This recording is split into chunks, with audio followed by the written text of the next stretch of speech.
2019 lecture.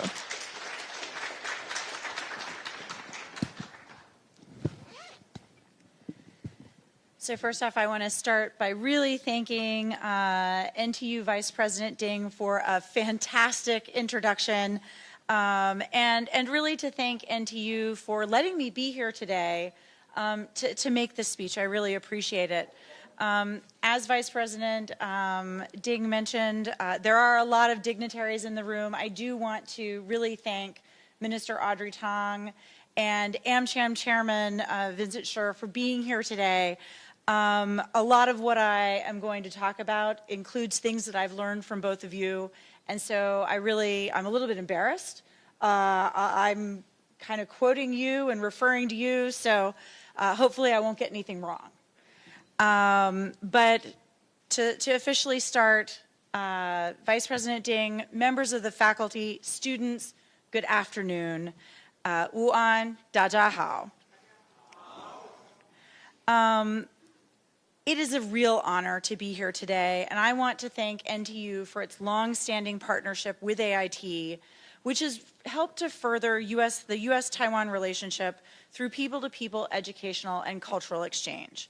I've made several visits to NTU since beginning my tenure as AIT director, and I have always been impressed by the hospitality of the community and the wonderful learning environment that you have built here. I first lived in Taiwan in the early 90s, just a few years after the end of martial law, and I am thoroughly impressed by Taiwan's democratic transition. It is clear there is a broad, nonpartisan commitment in Taiwan society that unites political parties, the private sector, the civil society, and academia in defense of a free, open, and democratic society. Taiwan is indeed, as we so often say, a model of democracy. And university students and faculty played a crucial role in driving these changes over the last several decades. So it is really fitting for me to be speaking here today on what we could think of as the next generation challenges to democratic systems. Today I want to focus my remarks on cyber attacks and online information manipulation, a shared set of challenges that the United States and Taiwan can address together. But before I delve into that topic, I'd like to first outline how my work and that of our team here at AIT fits into this broader discussion. As you have all probably heard before, the United States enjoys a robust, unofficial relationship with Taiwan. At AIT, we work with our counterparts here in Taiwan to advance a shared vision of a free and open Indo-Pacific that is connected, prosperous, secure, and resilient. And AIT is working every day to expand our cooperation with Taiwan on our many shared interests and values. We will continue to support Taiwan's meaningful participation in the international community, and we will work to deepen our economic ties, all consistent with our One China policy. Just this year, the United States served as the Asia-Pacific Economic Cooperation host economy, and we witnessed up close and personal Taiwan's meaningful contribution to APEC ministerials and other important meetings throughout the year, including during the APEC Leaders Week in San Francisco last month.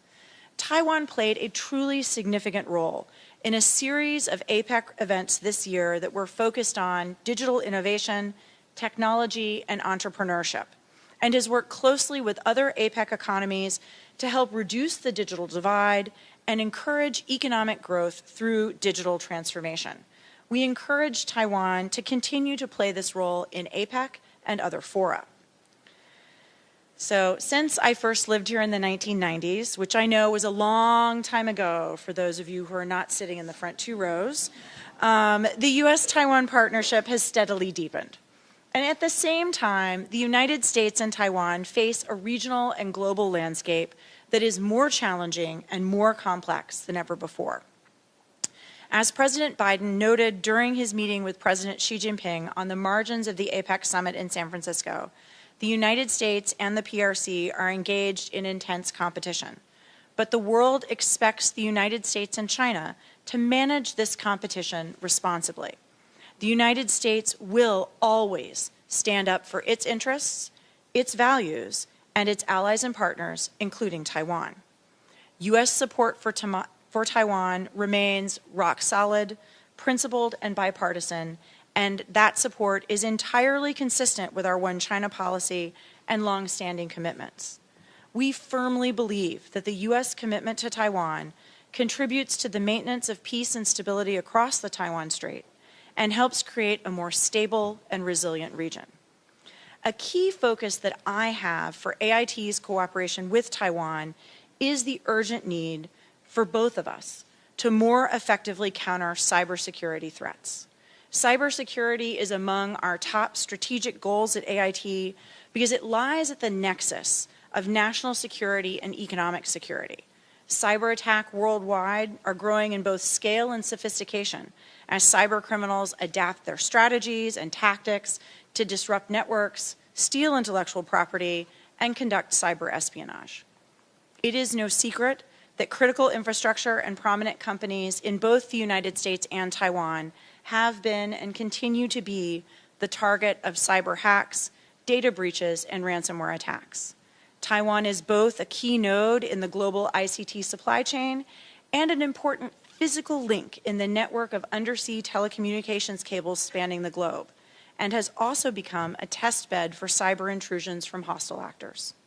As Taiwan Minister of Digital Affairs Audrey Tang has noted publicly many times, Taiwan is subject to significant counterattacks, including a campaign of highly coordinated, multifaceted attacks targeting Taiwan's civic infrastructure, amounting to a potent mix of cyber manipulation and interference.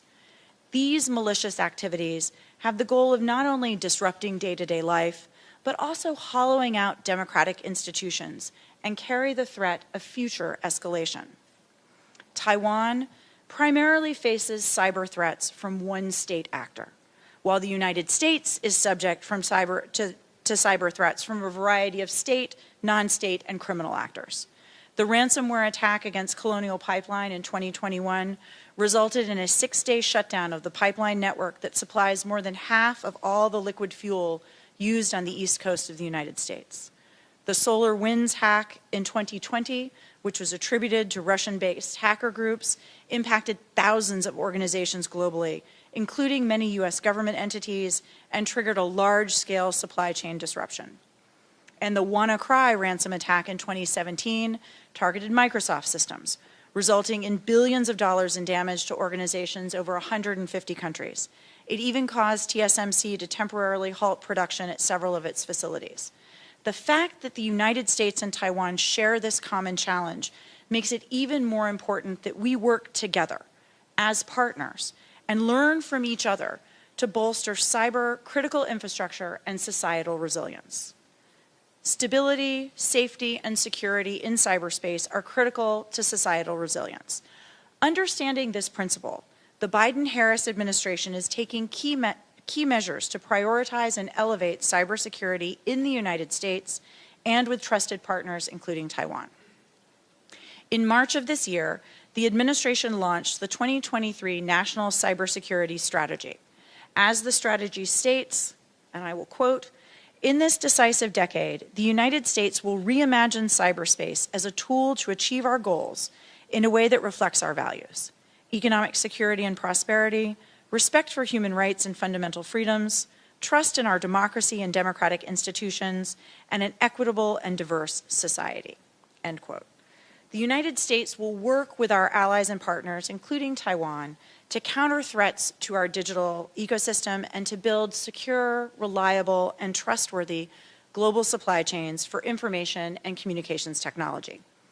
As the United States and Taiwan both work to safeguard public and private data and networks from cyber threats, I am proud of the work we have already done together.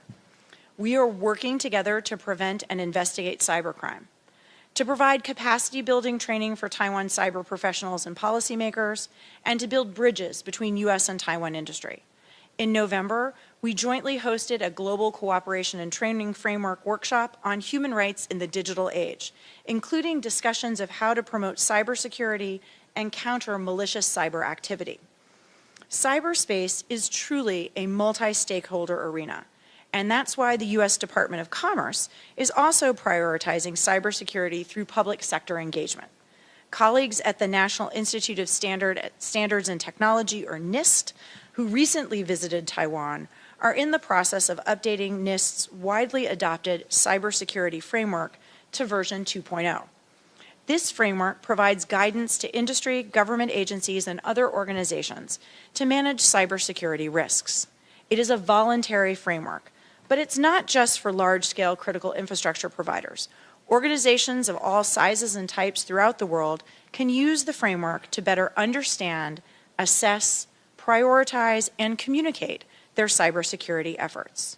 Just as in the United States, I believe that here in Taiwan, robust industry engagement is essential to ensuring that cyber policies reflect the full expertise of all the key players in cyberspace. Private industry possesses many of the most advanced capabilities and tools to address and mitigate cyber risks, as well as first-hand experience in protecting public and private networks, including critical infrastructure. Taiwan can leverage all of these capabilities by involving private industry in the policy-making process, which will further ensure that industry players are fully committed to cyber policies once they are put into effect. In this way, Taiwan can best fulfill President Tsai's stated mandate to enhance the island's cybersecurity resilience. And I'm going to now take a drink of water because I've been talking for a long time.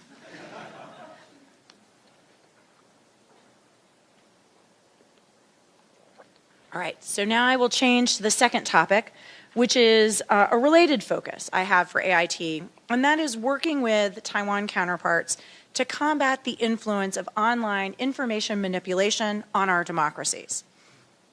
As we all know, the development of the internet, not to mention emerging technologies like artificial intelligence, has enabled incredible innovation and economic growth that benefits our societies and the world at large. But at the same time, new technologies always pose new risks, including in this case, enabling a dramatic rise in the spread and impact of online information manipulation, sometimes for criminal ends, and often to manufacture polarization and to foster societal division.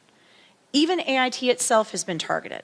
A recent analysis by a major multinational technology company revealed that covert influence operations carried out by a state-sponsored actor have pushed a new wave of messages criticizing AIT and sowing falsehoods about us.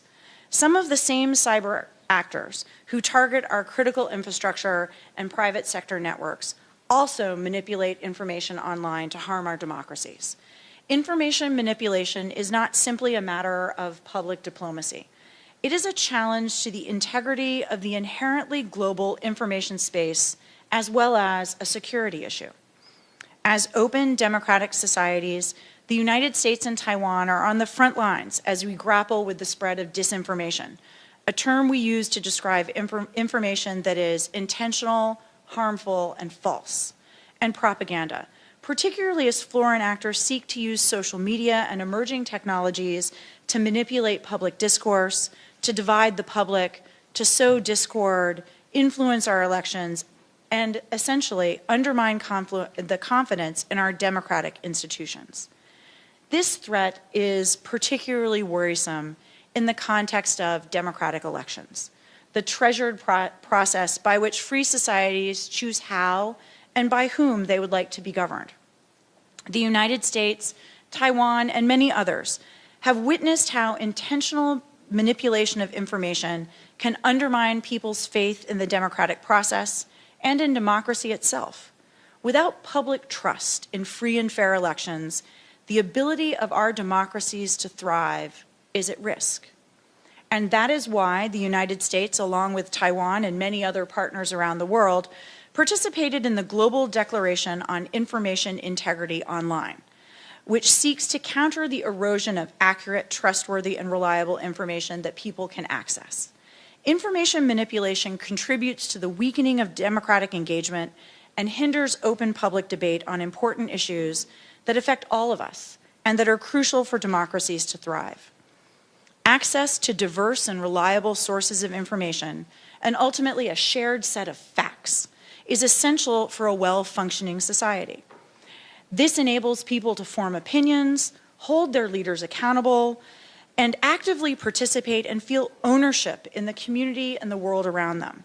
As Minister Tang has noted, information integrity is the cornerstone of trust, whether it's identifying an individual, an organization, or a document. And building this digital trust is an urgent task for leaders and policymakers. It's vital for the survival of the digital industry, a robust civil society community, and indeed the longevity of our democratic institutions. There is no better time to have this discussion and to have reliable information than during election season. As Taiwan gets closer to its elections, I want to emphasize that the United States has deep confidence in Taiwan's electoral processes and democratic system. We believe it is for the Taiwan voters to decide their next leader, free from outside interference. And as I have said many times before, the United States is not taking sides in Taiwan's election.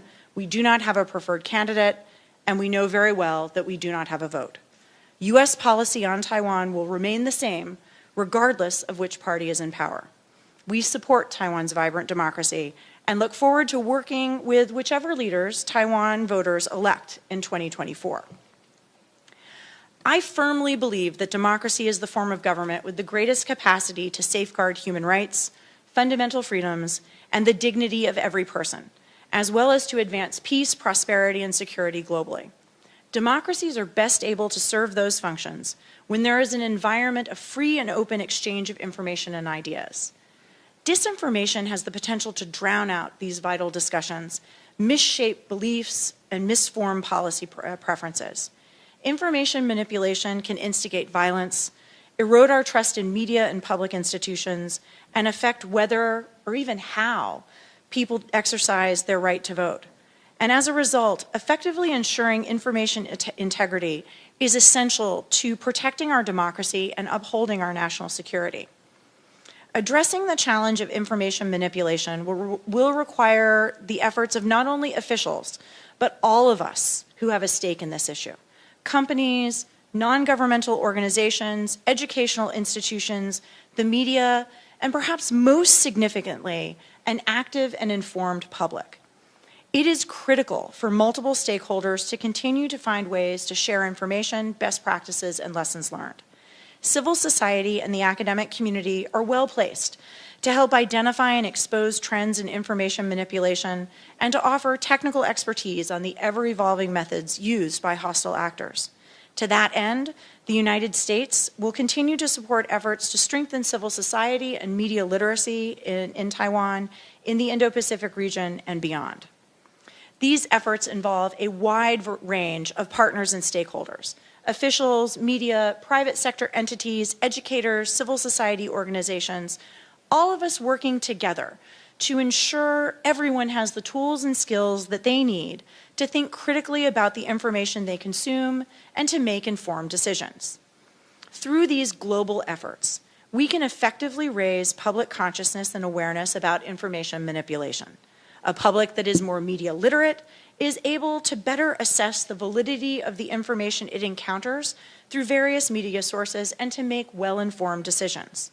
Given all this, we must continue to work together to identify and bring attention to attempts to manipulate information to harm our societies.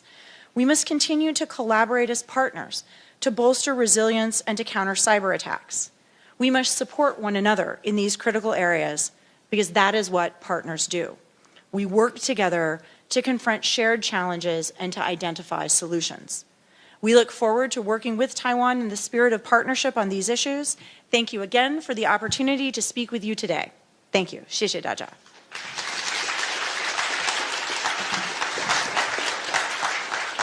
Thank you, Director Oldkirk, for the enlightening talk. Now we will move on to the question and answer section.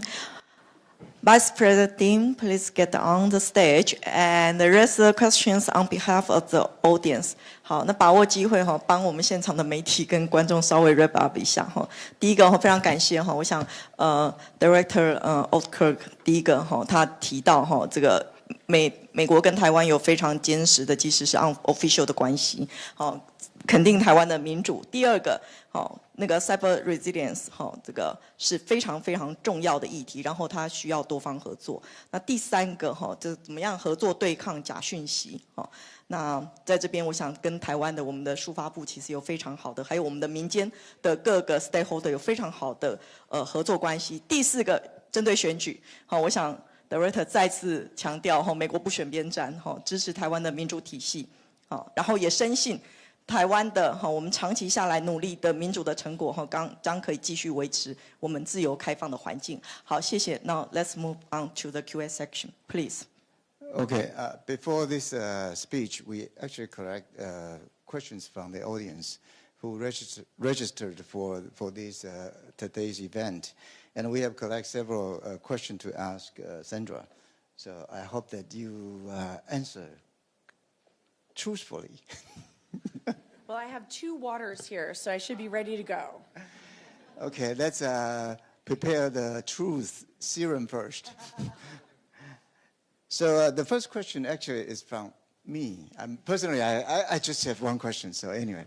So over the past 3 years of your term, the U.S. and Taiwan relations have remained quite strong and continue to grow.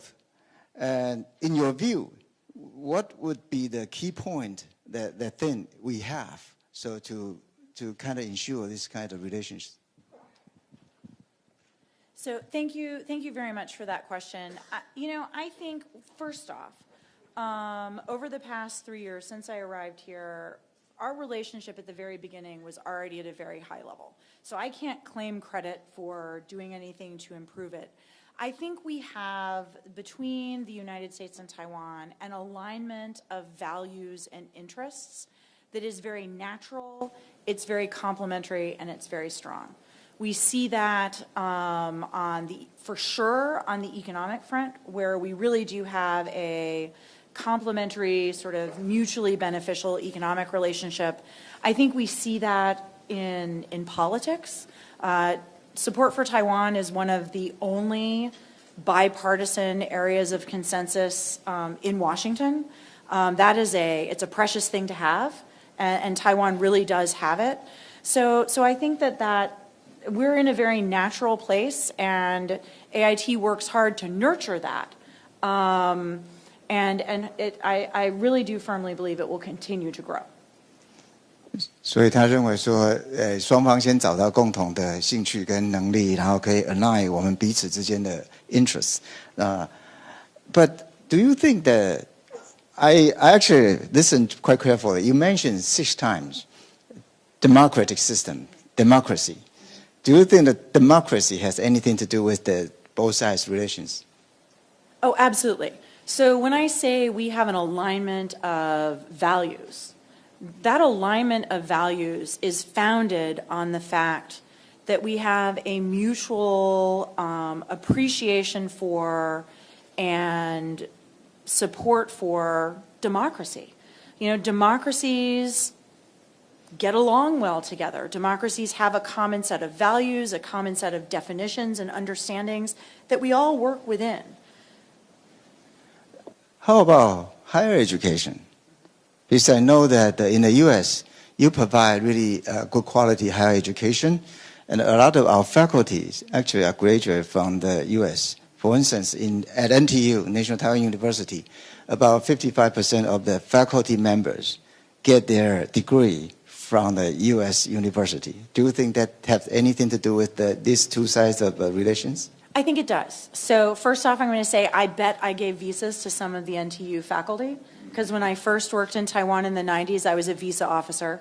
Probably I interviewed, and it was a fantastic experience. But Taiwan today is the 6th largest source of foreign students in the United States. It's been a top 10 source of foreign students in the United States since I worked here in 1992. So it's not just the NTU faculty, it's all over Taiwan. You know, so many people have gone to school in the U.S., or if they haven't, their aunts and uncles, sons and daughters, you know, cousins. There's a great familiarity with America here, And because of all those students in the United States, there's a familiarity with Taiwan in the United States. So that sort of people-to-people relationship is foundational. It's really crucial. So would you suggest to give more scholarship for Taiwanese students? I'm just going to say one of the nicest things I did in my first assignment was the student visa afternoons, like a whole afternoon of talking to some of the smartest people I've ever met in my entire life. Okay, thank you. So NTU student is really good. Okay. And then the second question is from the audience. So I ask all the hard questions from audience, not from me. So what does the U.S. Government think about the information warfare attacks from China? And how do Americans think about the response to have the cyber attack on Taiwanese people? Okay, so the United States thinks a lot about information or cyber attacks or information or election manipulation. 2024 is an election year in the United States as well. Unlike here in Taiwan, which has a very stable and sort of tamper-proof electoral system, every electoral district in the United States has a different system. And there have been questions in the past about the integrity of those systems. So people are concerned about it. I think, though, Americans, like everyone else, they look first through the lens of themselves before they think about other places. So when we think about information manipulation in the United States, we think about information in the United States being manipulated, and lacking some sort of giant problem in Taiwan. Americans, unless they're deep into the cyber or kind of disinformation kind of field, probably aren't thinking much about Taiwan because Taiwan does such a good job. So Taiwan is not making news in this area. 其实我觉得这个问题应该问唐凤部长。Okay, next time we will ask Audrey for that question. So anyway, the third question also from the audience, and you also actually talk about common challenges, and also help. You mentioned about help us to ensure the media literacy and all that. This question is related to that. What do you see as the areas in which the U.S. can assist Taiwan in the field of cybersecurity? In addition, Washington is considering a ban on TikTok. So what is the director's opinions on the ban on TikTok? Okay, so I will do TikTok first. So here's my phone. This is a U.S. government provided phone. I've never been able to put TikTok on it. So, and, you know, I, as you all know, probably anyone who's ever looked at my Facebook or Instagram, I have children that are kind of university student, graduate student aged. I think as a responsible parent, I have encouraged them not to post things on the internet that they wouldn't want their future employer to see. You know, this is, I'm sure all of you in the back, you've heard your parents say the same thing too. Please don't do it. No pictures with big parties. But I think TikTok and other sort of social media platforms, apps, you know, the reason why TikTok can't go on a U.S. government device is because it doesn't provide the sort of information security, information assurance that the U.S. government is comfortable with.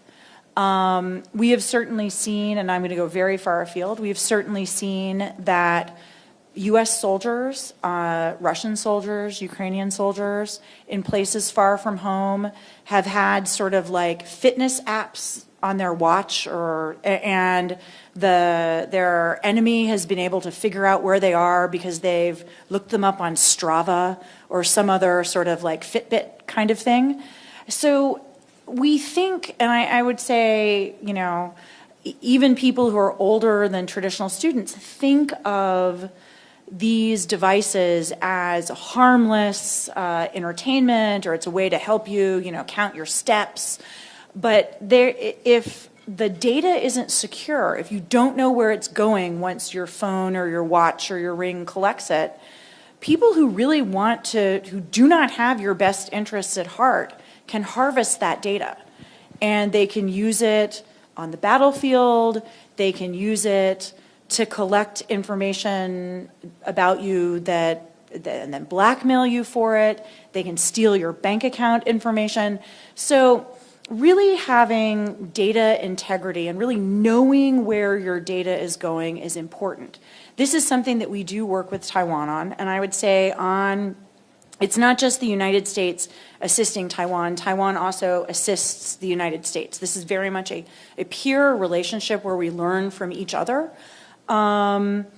We have teams that compete with each other at sort of hackathons. Sometimes Taiwan wins, sometimes the United States wins, sometimes other people do. The technology firms compete with one another, they collaborate with one another.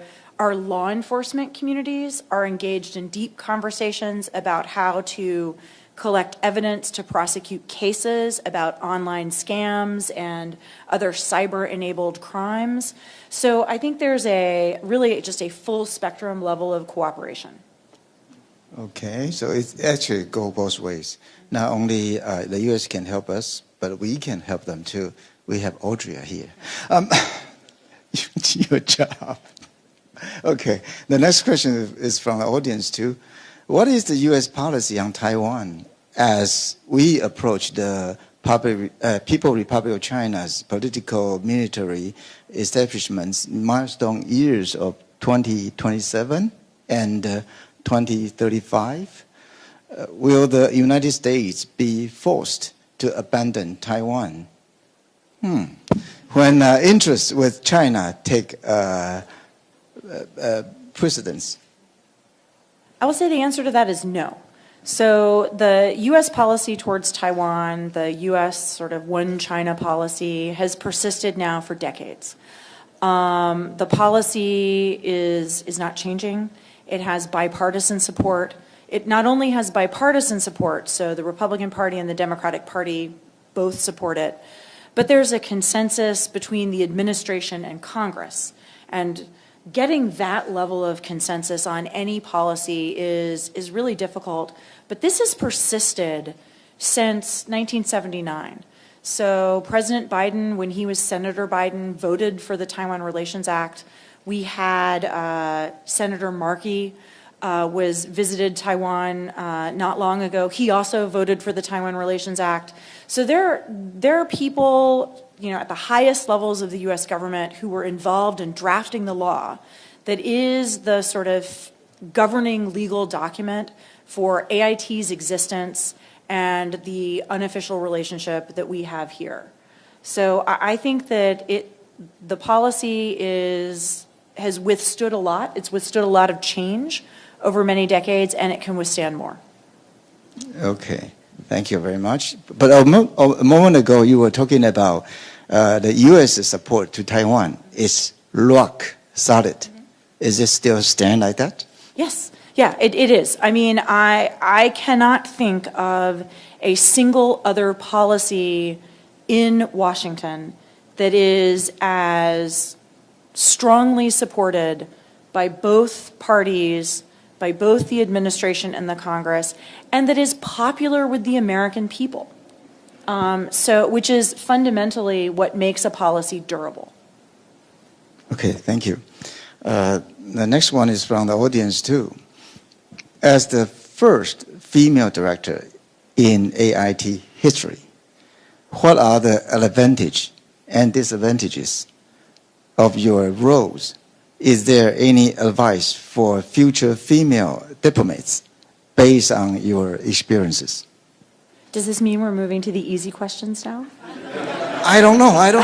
There are still several of them. Okay, so yes, I am the first female director in AIT history. I'm sure I will not be the last. But being the first gives me the ability to be creative, to do things that are not exactly the same as the people before me have done. No one is going to confuse me with my predecessor. They look at me and they're not like, oh, that's obviously Brent Christensen. So it gives me some creativity to do different things because, quite frankly, I look different. And coming up as a professional woman over the course of the last 30 years, I have become very comfortable with looking different than the other people at the table or in the room. So, and in fact, this is a conversation that I've had with women in the American Diplomatic Service before. In the 1990s, in the early 2000s, somebody like me was the only person who looked like me who sat at the table. I was lucky. Sometimes I didn't get to sit at the table. I sat like on the side, against the wall. And so I'm used to being kind of singular. Now, it's a good thing that there are more women in diplomacy, more women in professional life, but that feeling of being alone, I don't know if in Taiwan you have the game where you play which one of these is not like the others. Professionally, I was the one who was not like the others for like 2 decades. So I think the getting comfortable with being visible is something that's probably going to be weirdly harder for young professional women today than it was for people of my generation, because we had no choice. There was no group you could hide in. You were always, the woman. In fact, the first year that I worked at AIT's visa office, I was the only female visa officer. And I was the only female visa officer I think they'd had in a number of years. So when someone got refused and they were asked, who refused you? They said, nigga nuda. Nigga nuda. Oh my goodness. So, and then the next year there were some more female officers so I could hide in the group. But yes, I'm very used to that. And I think, it's not necessarily bad, because at the beginning of your career, it makes you feel very awkward to be singled out. But then as you become more prominent and more successful, you're singled out by your position. But I find that I am comfortable with it in a way that I suspect some of my male colleagues aren't, because they've always been like another man in a gray suit. So now the next one will be a serious question, because the woman become more and more powerful. You think is the time to develop how to protect the man? No. No. I think, though, I really hope that we get to a point where we are choosing the right person for a job. And we are not worrying about the person's gender or last name or what their mother tongue is at home. We are looking for the person who has the right skills for the job and who can get the job done. I think, though, in order to get to that place, we have to make sure that everybody feels comfortable competing. And certainly I know at the beginning of my career, everybody did not feel comfortable competing. I think that is still a challenge today. And so, but I think we will get there. So how do you, the next question from the audience, how do you compare Taiwan's gender equality environment to other places that you have been? You have been to 6, 7, 8 different countries. And what else can Taiwan do to provide better opportunities for young women like you, or you in the audience? So I will say, I think Taiwan has done a great job on female political participation in particular. Obviously, the president of Taiwan is female. The percentage of legislative UN members who are female is the highest in Asia. It's one of the highest in the world. There's, I mean, it's the rare magistrate or mayor that I meet who's not female. So I think in some areas, Taiwan has done really well. I will admit, though, when I go to sort of like business type meetings, tends to be pretty much entirely male. So clearly there are issues in society where women have found a lot of success in some spheres, Politics is one of them. The government is another. The civil service appears to be very friendly to women, judging by the number of successful women in the civil service. Universities as well, lots of women. So I think that, you know, Taiwan is an example for the societies around it. In many ways, an example for the United States. Many of those ratio numbers are better here than they are at home in America.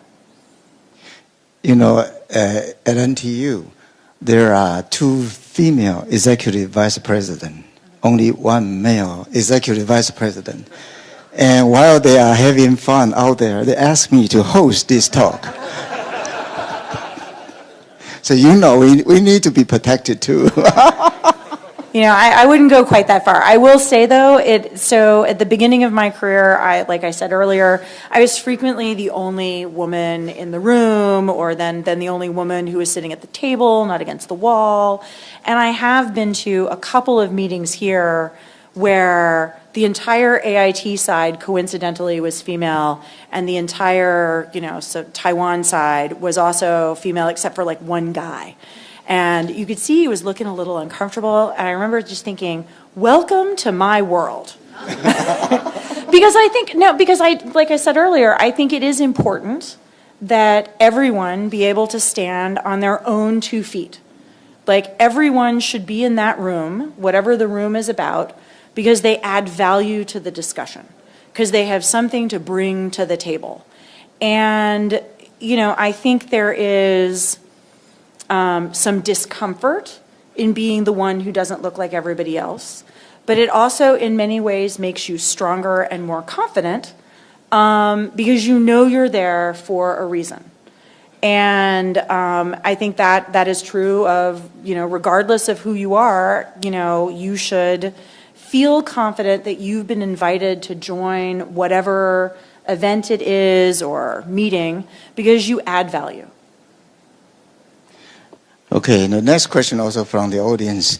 You seem to have effortlessly adapted to Taiwanese cultural practice and took part in the folk rituals like the Ghost Festival, 中元节. Are there any other local folk ritual that you have participated in during your tenure here? So during my tenure here, I have visited a variety of temples. I will admit I am not always sure what's going on. But I try and firmly believe in being respectful. But one of the most interesting things I've done, you mentioned the Pudu ceremony that we had at AIT. One of the most interesting things that I've had the privilege of being able to participate in was actually Feng Nian Jie in Hualien. So I went with John Dow, and at the invitation of the head of the Council for Indigenous Affairs, and it was amazing. I got to meet a lot of people. I saw a side of Taiwan that I think is not really readily apparent to either foreigners or people who live in like Taipei. And it was interesting and enjoyable and quite a lot of fun. But I'm wondering, which kind of ghost do you pay your respect to? Is a Taiwanese ghost or American ghost during the Pudu? So, as the American representative, I feel a need to cover those expat ghosts. In the same subject, I also know that you have visited many different places in Taiwan. Anything besides Feng Nian Ji you are interested in or you are impressed? Gosh, I think I have now visited, so I just finished, I have visited all of, I guess you would call them the major jurisdictions in Taiwan, the counties and cities. Oh, wow. That's like asking someone, which is your favorite child? That's like a trick question. I thought I was here having easy questions. No, I think, the thing that impresses me the most about Taiwan is that in a place that is geographically relatively small, you have culturally distinct practices, foods, languages that are rich and varied and that appear, at least to a foreigner, to be mutually respected by the people around them. So I said I went to Hualien for the Fengnian Day with the Council of Indigenous Peoples lead. I was just in Miaoli with the head of the Hakka Council. And they have a really nice museum there that sort of talks about the protection of the Hakka language over time. And, you know, it's clearly Taiwan's democratic evolution has not been without struggle. There was, I think, quite a lot of struggle. But the place that Taiwan is right now is a place that most of the world really would, if they knew more about it, would really envy. You have a diverse society that is friendly to one another, where people are interested in each other and not necessarily co-opting. I really think it's fantastic. I am continually impressed by it, and I feel like, and this is one of the problems with a democracy, everyone always thinks we could be better. We should do this better. You know, the message that I have, particularly to the students, because coming out of a couple of years of COVID, most of you have probably not left Taiwan recently. Boy, compared to the rest of the world, you live in a great place. You really do. That's actually a point I want to ask. I want to add. In Taiwan, I think Taiwanese people treat international foreigners much better than treating ourselves. I don't know why, but it's like a custom. We treat other people better. So foreigners in Taiwan is well treated. And second point that I want to add is, if you are living in any 的大的都市哈 metropolitan big cities, you can go out in 9, 10, 12, even 1 o'clock in the night and feel safe. So Taipei or other cities in Taiwan is actually relatively much safer than any other international cities. So welcome American to come to Taiwan. Okay. So that's about it, because a director's time is limited. So I would like to conclude today's speech and a question section. And if you'd like to answer more, you can stand outside too.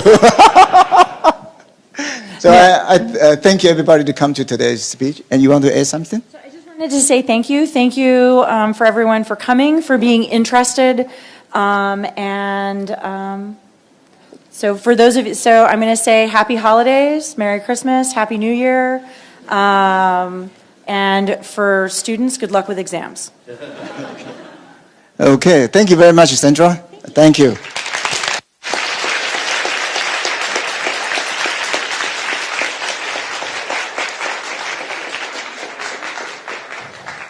Thank you, Director Okirk, and thank you, our Executive Vice President丁诗同, for the entire talk and Q&A section. So time flies. Yeah, already also. Okay. Yeah, of course. Okay. Thank you. So much. Thank you so much, Director.